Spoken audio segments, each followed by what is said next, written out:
Hello, everybody. How's it going? This is Andrew Brias, and I'm just super excited today to talk about the new Dune trailer that's finally been released. We've waited only since this project was announced to see just the littlest bit of footage, and thankfully now we finally have it. And I also want this to be kind of like a primer, like not just my response and reaction to the trailer, but also just like uh, an initiation class for those who are brand new to this whole Dune thing and are just wondering what this movie's about and who are all these characters. And there are plenty of videos on YouTube about this already, but I just wanted to give my 2 cents as someone who loves the world, is super fascinated by everything Dune. I'm a huge fan of the books, so I'm really excited to just break open this new box that we've been given, like a brand new Dune movie, and we have finally the first trailer for it.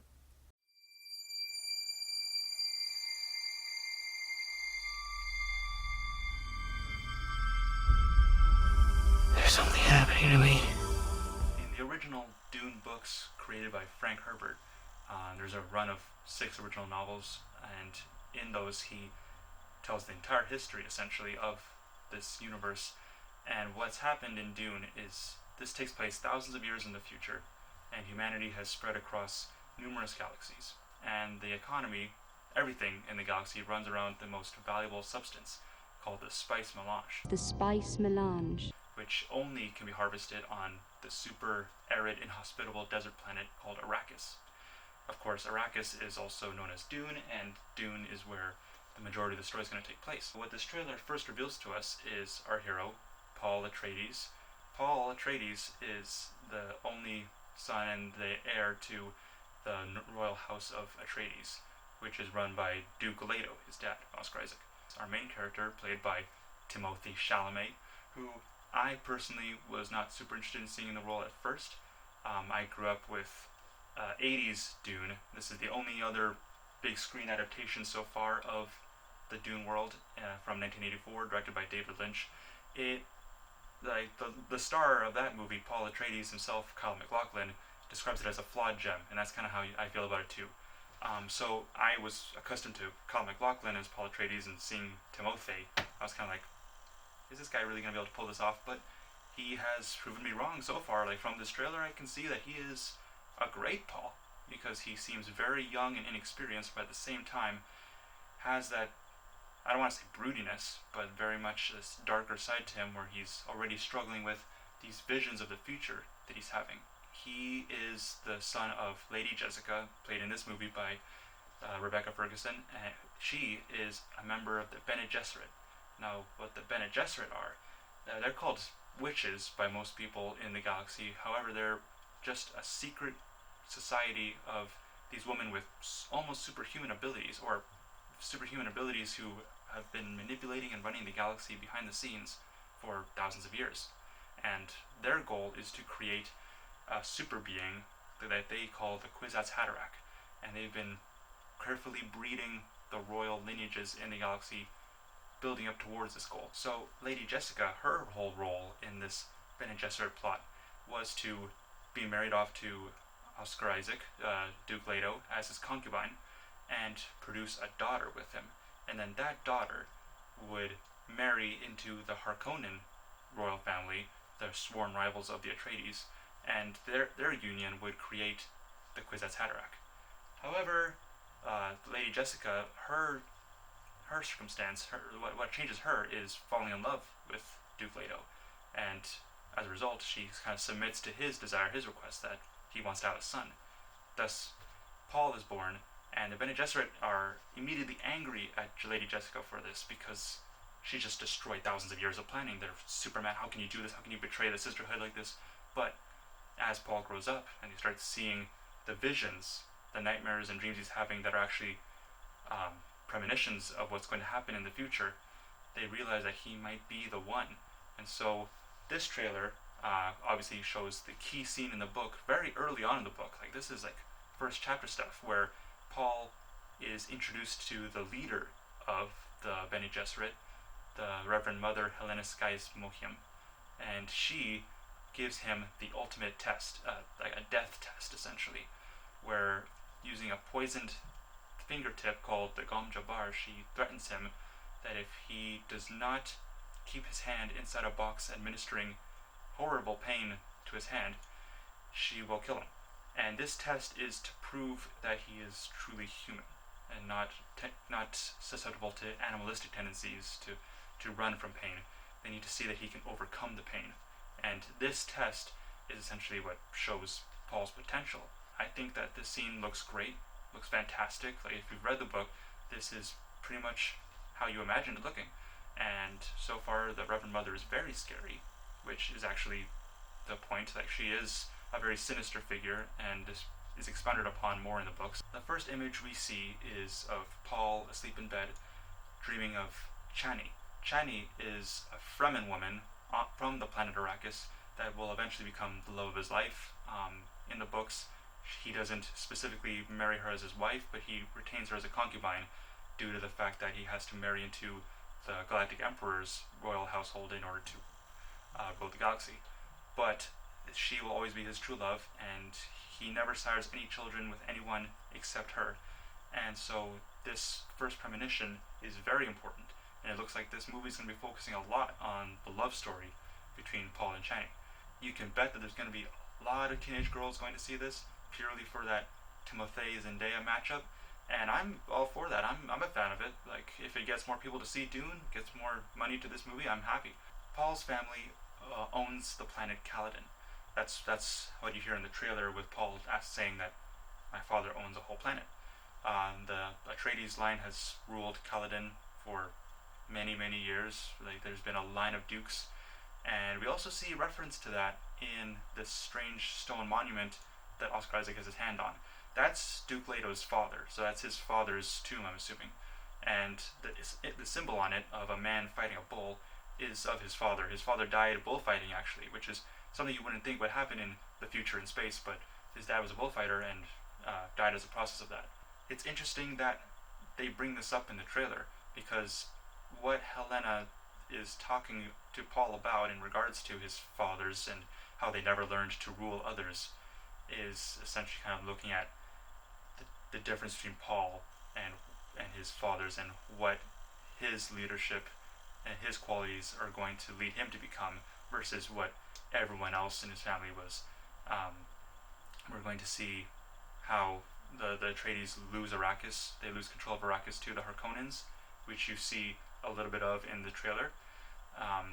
That's essentially the reason why they are leaving Caladan. They have been given stewardship over the planet Arrakis by the Galactic Emperor, but however, it's a trap set up by the Empire along with the rival household, the Harkonnens, who want the Atreides dead. And the Galactic Empire also wants Duke Leto dead. The reasons for this are a little bit more complicated. We'll see how much the movie gets into that whole rivalry, but essentially, how the Duke Leto got to power and popularity, and how he became such a fierce rival for the Emperor and the Harkonnens, is due to what's called the Butlerian Jihad in the books. And the Butlerian Jihad happens before Paul is born, and essentially it revolves around a war between the machines and humans. We essentially developed super intelligent, incredibly human-like computers that did all the work for us while humanity got to live in leisure. And of course, obviously, the machines rebelled and they tried to take over. And so Paul's dad, Oscar Isaac, was the man who first and foremost led the conquest of the machines and defeated them.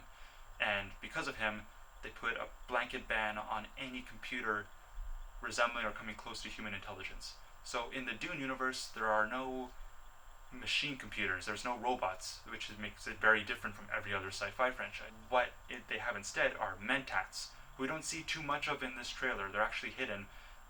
We see a little bit of the Atreides mentat, and he doesn't have a huge role in the trailer, but he's a big character, and he'll play an important role after the Harkonnens take over Arrakis.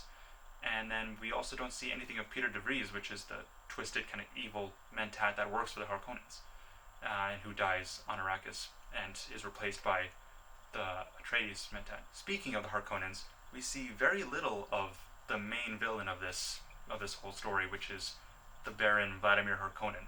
We just see a little bit of him coming out of this gross-looking bath, and we hear him say the words "kill them," ordering the destruction of the entire Atreides family line, basically. We do see more of Dave Bautista, who's playing his nephew, the Beast, Rabin. Dave Bautista's role in this movie is going to be very interesting to see, because essentially he's given stewardship over Arrakis after they attack the Atreides. They kill Oscar Isaac, which is not a spoiler, it's in the book, and only Jessica and Paul escape with their lives, along with Josh Brolin and Gurney Halleck. Everyone else is decimated, and so it's going to be interesting to see what they do with Dave Bautista's character. I'm assuming that this movie is going to culminate, like the ending of this is going to be kind of Paul facing Dave Bautista and either killing him or just defeating him, because in the books what happens is the Beast is defeated and Baron Harkonnen replaces his nephew with another nephew, Fade Rautha, who's not in this movie. We also see a little bit of Dr. Wellington Yue, a soup doctor who works for the Atreides family, played by Chang Che, if I'm saying that right. His role is very important, and anyone who knows the books knows exactly what happens. Not going to spoil anything necessarily, but I like the look of him in this trailer. His character is acting very appropriate to how his character should be acting, considering the plot and what happens with him and his role in the battle. I really love the look of him already, and for those wondering, the little tattoo on his forehead is an imprint from the school he trained at, where he was conditioned. I love the cast. Like, the cast is perfect, especially, and I think this is going to be a highlight and a favorite character for many people from the movie, Duncan Idaho, played by Jason Momoa, who's going full Khal Drago in this. The fight choreography looks incredible.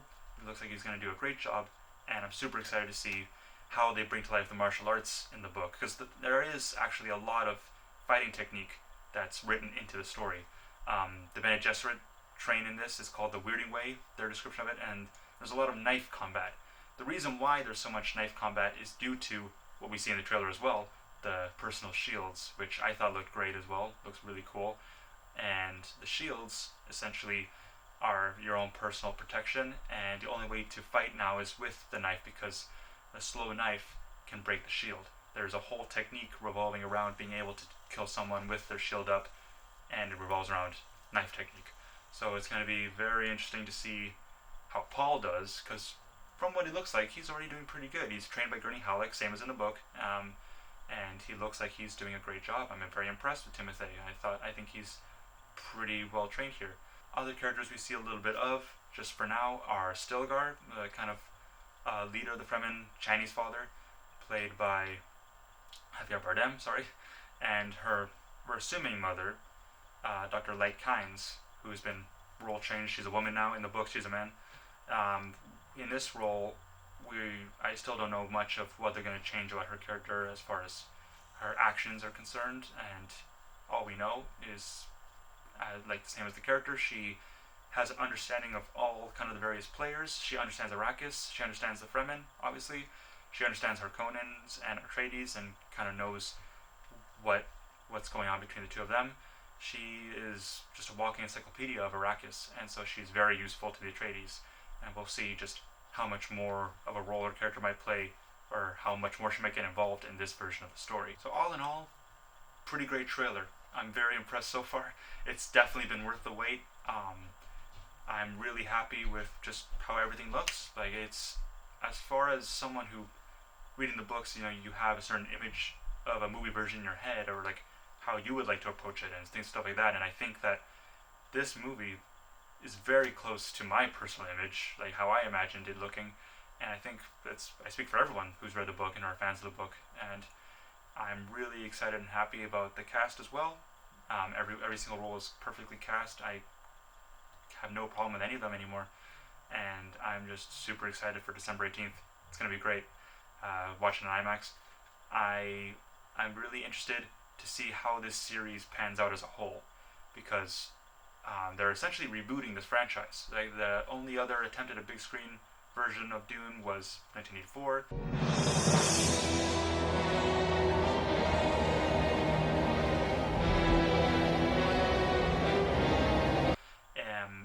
It was not successful, sadly, so that franchise kind of ended there. The Sci-Fi Channel did a TV version a while back, early thousands, that is exceptionally well written and very well acted.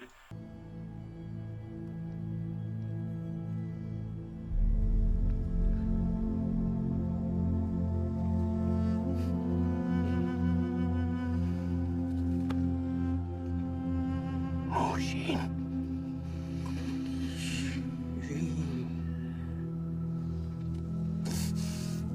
However, it's obviously very dated. Special effects are not great at all. So it's very hard kind of to initiate people in Dune up until this point. And we'll see just how successful this movie is in kind of bringing Dune to a wider audience, as it is essentially like it's the original sci-fi epic. Like Star Wars came first as far as movies are concerned, but Dune is as old as 1964 and older than that. It's a classic story. It's the Lord of the Rings of sci-fi books, and so what I'm hoping for is that this adaptation has the same level of success that those Lord of the Rings movies did. It's very early to tell. I don't know if they'll be as great as the Lord of the Rings movies. I'm hoping they are, but I'm just fascinated is to see how far the series can go, because again there are 6 books. The first 3 books are essentially kind of their own self-contained trilogy as far as they're concerned, because they all 3 revolve around the life of Paul. Paul dies at the end of the 3rd book, Children of Dune, and then you have Dune Messiah, the 2nd book, which is kind of like the Godfather Part 2 of the story. Paul is fighting the various factions that want to take him out of power, and essentially like it kind of decides his fate, and then also how the Atreides family continues. I would love to see those 2 other books adapted. I'd love to see Dune Messiah, and Children of Dune would be really great too. I'm just interested to see how this first one will pan out, because there's supposed to be 2 movies covering this first book, and so I really hope that this first movie does really well, and so we get to at least finish the 1 book if we can't get Dune Messiah and the others. Also on that note, there is Dune the Sisterhood coming to HBO Max, a little mini-series to help kind of open up the world and explain the universe more, and focusing specifically on the Bene Gesserit. So that'll be very interesting. I'm reserving my HBO Max trial period until then. I'm interested in the Snyder Cut, but I'm more interested in Sisterhood, so I'm going to wait until Sisterhood comes out and then get my 30-day free trial and kind of binge it. So I'm just very hopeful for this series. I think that Dune has the potential to be a great movie series, and I'm really excited just for people to be introduced to Dune for the first time and kind of learn the entirety of the story and what it really means, because of how deep and complex the themes really are. And I really appreciate how this movie is not holding back on that. Paul is going to have an epic journey where he will first become what the Fremen call Muad'Dib, and he will tame the giant spice worm that you see at the end of the trailer. He'll learn to ride that, and through that process become a man in the eyes of the Fremen, but also become their leader. And ultimately he becomes their prophet. He becomes this godlike leader that they will follow into anything. Also part of this plan by the Bene Gesserit to produce the Kwisatz Haderach is something they've done where thousands of years before Paul's birth, they traveled to Arrakis, and they gave to the Fremen, the desert scavenger nomadic people you see in the trailer, they taught them a legend of this messianic figure who would come in the future. And he would help them, he would lead them, he would liberate them from their oppressors, etc., etc. And so for hundreds of years, the Fremen have been waiting for this Messiah, and Paul comes to fulfill all the criteria because he's been genetically engineered to. So the Fremen have been waiting hundreds of years for this messianic figure to arrive, and when Paul shows up on Arrakis, Dr. Late Kynes immediately recognizes certain traits that are directly related to that prophecy, because Paul was genetically engineered to fulfill that prophecy completely in every statute. And so it's a very interesting story, very, very much themes of religion, politics, history, leaders, and how they might falter in certain human qualities. The actual essence of Paul is he's a tragic figure. This is a very heroic trailer, and the first Dune book is very heroic in its portrayal of Paul. However, and I'm assuming that the movie will deal with this, because at the beginning of the trailer we see Paul say there's a crusade coming, and that might be alluding to the Harkonnens coming and attacking Arrakis, threatening his family. However, what I'm assuming that is actually more leaning towards is the visions Paul has in the book of an army just wiping the galaxy, like conquering planets in the name of Paul. Essentially, the book calls this a jihad, and it's going to be a jihad carried out by the Fremen in the name of Paul. Paul sees these visions and knows that billions are going to die. Like, entire planets get depopulated in this massive war campaign carried out by the Fremen to conquer the galaxy for their leader. But he essentially, at the end of the first book, realizes that he can't do anything to stop it. This is inevitable. This jihad is inevitable because of the belief in Paul, of how godlike they consider him to be, and how they will carry on their war because of their faith in him, not because of him himself. He in and of himself can do nothing to stop it. So that's why essentially Paul is actually a tragic figure. And I like that they are keeping that tone. Like, he doesn't end up being the hero. History will not remember him that way. And it's really reassuring to hear the filmmakers talk about their biggest influence being The Godfather, which is a very tragic hero arc, classic Greek tragedy of a man whose personal flaw, like his ambition partly, ends up being his downfall. So yeah, have a great day. Thank you for watching. Please check out other YouTubers. Great examples of Dune YouTubers would be Secrets of Dune, a really great channel posting constant information about the Dune movie, as well as a YouTuber called Quinn's Ideas, who is the first and foremost Dune YouTuber and has done numerous videos explaining and expounding on the books and the universe and all the different groups and factions. So please check him out, and yeah, have a great day, and I'll see you when the Dune comes out.